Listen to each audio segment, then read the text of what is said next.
एकता इनके मन में है, हिंदू एकता की बात कर रहे हैं, रैली निकाल रहे हैं, रोटी बेटी का संबंध करेंगे? अपने घर की महिलाओं का, पुरुषों का, दलितों से, पिछड़ों से शादी ब्याह करेंगे? नहीं करेंगे। वहां हिंदू एकता नहीं याद आएगा। जब दामाद बनाना होगा तो जाएंगे अपना स्वजातीय खोज करके लाएंगे वहां पर हिंदू एकता क्यों नहीं जागती है? राजनीति के लिए आपको अपना जातिगत स्वाभिमान यात्रा निकालना है, लेकिन आप आपके यहाँ तो टिकट भी जात देख करके दिया जाता है। प्रियंका जी, ऐसी बातों से बचिए। लोहिया का नारा रहा, रोटी बेटी का आपस संबंध में बांटने वाली राजनीति मत कर करिए। सकते हैं। एमवाई का नारा दे करके मुस्लिम यादव आप लोगों ने किया। मतलब आप ये बोल रहे हैं, मुझे हंसी आ रही है। पिछड़े समाज की नॉन वाई महिला कुशवाहा समाज की प्रवक्ता यहाँ बैठी है और मुझसे एमवाई का सवाल पूछ रहे हैं आप ये बताइए कि अब ये कहीं पे रह गया है क्या? शादी विवाह का कोई बंधन रह गया है क्या? कोई ऐसा समाज है क्या कि जहाँ पर ये जातीय बंधन है शादी विवाह के लिए? तक है। आप कहाँ हैं? आप बचे हैं? चाचा है कि भतीजा है? कौन वाले में से अरे हैं आप? कोई भी जाति में आधार पर है, कोई बचा है क्या? बचा है तो छोड़िए। आप अपना देखिए, राष्ट्रीय जनता दल का पूरा चेहरा उजागर हो चुका है। फोटो फेंक दिया था ये लोग, याद है आपको? तब खून नहीं खोला आपका। आपने दलितों के साथ क्या किया? ये किसी से छुपा हुआ है? नहीं, अब ये आउट ऑफ ट्रैक जा रहा है, आउट ऑफ ट्रैक जा रहा है, आउट ऑफ, सुनिए ना, आउट ऑफ ट्रैक जा रहा है। लेकिन मेरे को विजय शंकर तिवारी जी प्लीज ये बताइएगा, ये पूरा जो भी कुछ चल रहा है, ये क्या हिंदू वोट वर्सेस मुस्लिम वोट, इसलिए ये सब सारी चीज चल रही है? रणबीर सेना पार्ट 2 खड़ा करने के लिए तो कर रहे हैं ताकि दलितों नहीं, मैं अब आप इसको सुनिए, अब आप इसको दलित वाला एंगल दे रही हैं भारती जी, आप इसको दलित वाला एंगल दे रही हैं। तो तिवारी जी ये कह रहे हैं कि दलित वाला एंगल है इसमें, दलितों का शोषण करने के लिए, हिंदुओं की एकजुटता की बात नहीं है। प्लीज, हाँ तिवारी जी, प्लीज तिवारी जी, हिमांशु जी, देखो, प्रियंका जी को किसी दलित से मतलब नहीं है, किसी सवर्ण से मतलब नहीं है, किसी से मतलब नहीं है, इनको केवल वोट से मतलब है। बिहार के सारा डाटा उठाकर देख लीजिए, उसमें बहुत सारे इस्लामिक आक्रमण दलितों के ऊपर हुए हैं। एक बात पर भी प्रियंका कुछ नहीं बोली। प्रियंका भारती रुकिए, आप सारे डाटा उठाकर देख लिए, जितने दलितों पर वहाँ इस्लामिक आक्रमण हुए हैं, जितने इस्लामिक आक्रमण हुए हैं, एक आक्रमण की, एक प्रताड़ना पर भी समाजवादी पार्टी, राजद की, लालू जी की पार्टी का एक भी प्रवक्ता उनके पक्ष में नहीं खड़ा हुआ। अगर उनके पक्ष में खड़ा होता तो एक जाता, लोगों के सामने विषय जाता कि देखो ये दलितों के साथ खड़े, एक भी दलित के साथ नहीं खड़े हुए ये। तो इनका दलित प्रेम तो इससे समझ में आता है, इनको केवल वोट प्रेम है। देश बटे, देश कटे, समाज कहीं भी जाए, जहन्नुम में जाए, इनको कोई मतलब नहीं है। इनको केवल वोट से मतलब है, सत्ता लाने से मतलब है, और सत्ता के बाद लूटपाट करने से मतलब है। इसके अलावा राजद का कोई लेना देना नहीं है समाज। एक मिनट प्रियंका भारती सुनिए ना, क्या प्रियंका आप क्या कह रही हैं? तिवारी, हत्या करवा देते हैं ये लोग। सुनिए मेरी बात सुनिए। आप ऐसे व्यक्तिगत कहीं किसी पर, तिवारी या फिर भारती या फिर भट्ट या फिर कुरैशी, ऐसा प्लीज पर्सनली आप किसी पर मत बोलिए।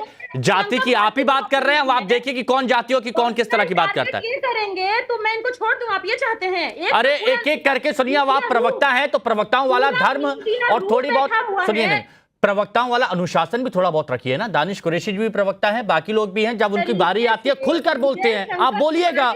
आपने नहीं टोका अनुशासन के लिए, पर आप मुझे टोक रहे हैं। सुनिए, आप शायद दूसरी या तीसरी बार मेरे साथ बैठे हैं, बाकी सभी प्रवक्ता मेरे साथ बैठते हैं, सबको प्रॉपर मौका देता हूं, कभी किसी की बात बीच में नहीं काटता हूं मैं, ये मेरी हमेशा कोशिश रहती है। आपको मौका मिले आप पूरा बोलिएगा। हाँ, हम मौका लेने की बात ही नहीं कर रहे हैं। जिस तरीके से वीएचपी के प्रवक्ता ने मुझे टारगेट किया कि प्रियंका भारती को मतलब नहीं है, तो मैं उनको कैसे छोड़ दूं? हाँ, उन्होंने कहा कि आरजेडी जाति की अलग बात करती है, ये उन्होंने कहा, तो आपकी बारी पे आएगा, बोलिएगा। हाँ तिवारी जी, क्या ये हिंदू वोट वर्सेस मुस्लिम वोट चल रहा है? क्योंकि यहां पर एक दलित वाला एंगल और घुसेड़ दिया है, लेकिन यहां पर क्या हिंदू वोट वर्सेस मुस्लिम वोट की ही पूरी पॉलिटिक्स है? और उसी में ये गिरिराज सिंह आगे बढ़ रहे हैं, उसी में ये बाकी के लोग आगे बढ़ रहे हैं। देखो, आज देश की जो जरूरत है उस पर चर्चा होनी चाहिए, और आज यही बात हम जोर शोर से कह रहे हैं और पूरे दम के साथ कह रहे हैं कि हिंदू बटेगा तो कटेगा। ये इतिहास कहता है, ये स्वतंत्रता के पहले की बात भी है, उसके बाद की बात भी है। आप देख लीजिए, चाहे मोपला कांड हो, मोपला कांड से लेकर अब तक जो ये अभी राम गोपाल की हत्या हुई है, आप दर से दर निकाल लीजिए, लगातार निकाल लीजिए, आपको हजारों हजार इस प्रकार की मिसाल मिल जाएंगी।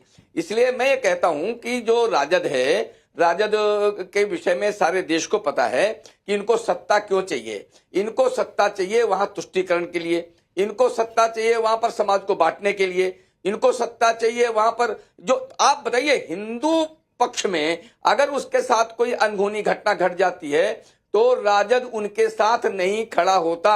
तो इनकी ये कौन सा सेकुलर पंथ हो गया भाई? कौन सा इनका धर्मनिरपेक्षता हो? प्रियंका नहीं, इस पर जवाब दे दीजिए। प्रियंका, इस पर ये स्पष्ट जवाब दीजिएगा। देखिए आप दलित वाले एंगल पर जाएंगी, लेकिन मैं ये चाहता हूं कि इस पर पर्टिकुलर जवाब दीजिए प्लीज। हाँ हाँ, अब मुझे ये बताएं, यादव हिंदू नहीं होता है क्या? बोलिए। जवाब देंगे, यादव हिंदू है या नहीं है इनके हिसाब से? अगर यादव हिंदू है तो एक छात्र का घुस करके एक यूनिवर्सिटी में बंदूक के नोक पर उसको मार मार के अधमरा कर दिया गिरिराज सिंह के स्वजातिया ने, लेकिन वो वहां नहीं गए, उसके लिए आवाज नहीं उठाए। इनकी आवाज हिंदू के नाम पर सिर्फ अपने जाति वालों के लिए उठती है। जब दलितों का घर जला दिया जाता है, एक दलित की हत्या हो गई सिर्फ मूंछ रखने के लिए, पता है उनको? नहीं पता होगा, क्योंकि उसकी पीड़ा उनकी पीड़ा नहीं है। उनकी पीड़ा है कि सिर्फ मेरी जाति के लोग कैसे आगे बढ़े, सिर्फ उनका राज कैसे आए। 90 के समय में जो रोटी पलटने का काम हुआ, फिर से उसको पलट के एक तबके को सब कुछ दे कैसे दिया जाए। ईडब्ल्यूएस का फीस। अच्छा प्रियंका, एक बात बताइए, ये आरोप प्रियंका एक बात बताइए, ये आरोप आरजेडी और समाजवादी पार्टी पर भी लगता है कि आप लोग भी जाति धर्म देखकर ही राजनीति करते हैं? जहां पर यादव होगा वहां पर आप आवाज उठाते हैं, बाकी लोगों पर आवाज नहीं उठाते हैं। मैं तो अभी दलितों की बात की ना, मैं मूछ रखने पे जो मार दिया गया उस पे क्यों नहीं बोले? और दूसरी बात, जब ये कहते हैं कि बटेंगे तो कटेंगे, बांटा कौन भाई? हम बांट लिए कि आपकी स्मृतियों ने बांटा, आपके पुरानों ने बांट दिया? हमको निर्धारित कौन किया कि हम नाले में उतरेंगे? अच्छा। और आप मंदिरों के चक्कर काटेंगे, आप वहां पे आराम से ऐशो आराम की जिंदगी जिएंगे? हम बांट लिए थे खुद को। सब बदला। ठीक है गीता भट्ट जी, यही अगर चलता रहा, यानी तुष्टीकरण और ध्रुवीकरण, तो फिर आगे क्या दिख रहा है आपको भविष्य? देखिए हिमांशु जी, मुझे ध्यान आ रहा है कि किस तरह आरजेडी के शिक्षा मंत्री जो थे चंद्रशेखर जी, उन्होंने हिंदी दिवस के उपलक्ष्य में जिस प्रकार से रामचरितमानस को लेकर किस तरह से अभद्र टिप्पणी उन्होंने करी, वो एक मतलब आप ये नहीं कह सकते, मंत्री बाकायदा जो है कैबिनेट में मंत्री थे और सार्वजनिक मंच से जिस प्रकार की उन्होंने टिप्पणी करी, पोटेशियम साइनाइड की से तुलना करी रामचरितमानस की, ये अपने आप में जो राजनीतिक दल के रूप में वहां क्या कहा, क्या उस समय लालू यादव जी ने या तेजस्वी जी ने क्या उनको हटाया? एक शिक्षा मंत्री भी थे। और ये भी देखिए, शिक्षा जैसा महत्वपूर्ण कार्य जिस व्यक्ति नहीं, तो गीता भट्ट जी, आपकी बातों से ऐसा लग रहा है कि बिहार में ये हो चुका है कि हिंदू वोट बैंक पर एक की नजर है, मुस्लिम वोट बैंक पर दूसरे की नजर है, तो क्या यही ऐसे ही आगे बढ़ेगा? देखिए सबसे बड़ी बात यह है कि लोकतंत्र में एक हम सभी को इस बात का अधिकार है कि हम अपनी बात समाज में जाकर रख सके, लेकिन उसकी कुछ सीमाएं हैं। उन सीमाओं के अंतर्गत अगर इस प्रकार की बातें करी जाएंगी कि आप जो है एक जो है समाज में अगर किसी भी प्रकार की असमानता है उसे दूर होना चाहिए, लेकिन आप उसे पाटने की बजाय बढ़ाने की प्रयास कर रहे हैं। तो इस प्रकार की जो बातें, मतलब ये खाई और बढ़ेगी, ये सीधा बोलिए ना, ये और बढ़ेगी, ये सीधा बोलिए। सोच को बताता है। अब आप भी इतना घुमा फिरा के बाद सीधा बोलिए कि ये खाई और बढ़ेगी, यानी ये अभी और चलता रहेगा ऐसा बिहार में, है ना? देखिए ये बिल्कुल ये बड़ा और ये दुर्भाग्यपूर्ण है। और अच्छा, ये कैसे रुकेगा कुरैशी जी? इस राजनीति को समझेगी। कुरैशी जी, फाइनल कमेंट बताइए, कैसे रुकेगा ये? देखिए, रोकने के लिए तो आपको ईमानदारी से सरकार में काम करना पड़ेगा। ये खाई की बात कर रहा हूं मैं यात्रा की बात नहीं कर रहा हूं, कोई कंफ्यूजन ना रखिएगा, मैं ये खाई की बात कर रहा हूं। हाँ, मैं वही तो कह रहा हूं कि ये जो जिम्मा है ये सरकार का है, चाहे राज्य हो चाहे केंद्र हो। और जिस तरीके से ये लोग हालात बनाने की कोशिश कर रहे हैं, इसके खिलाफ तो मुझे लगता है कि और अगर अभी मुझे ये बताइए कि अगर ओवैसी साहब निकल के आते तो क्या हाल होता बिहार में?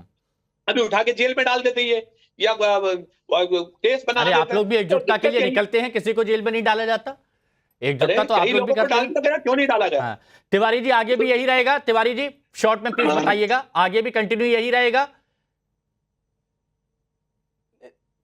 एकजुटता पर ध्यान। देखो हिमांशु जी, हम तो हमेशा से हिंदुओं हिमांशु जी, हम तो हमेशा से हिंदुओं की संगठन की बात करते रहे हैं, और हिंदुओं का चरित्र सर्वे भवन्तु सुखिनः की बात है।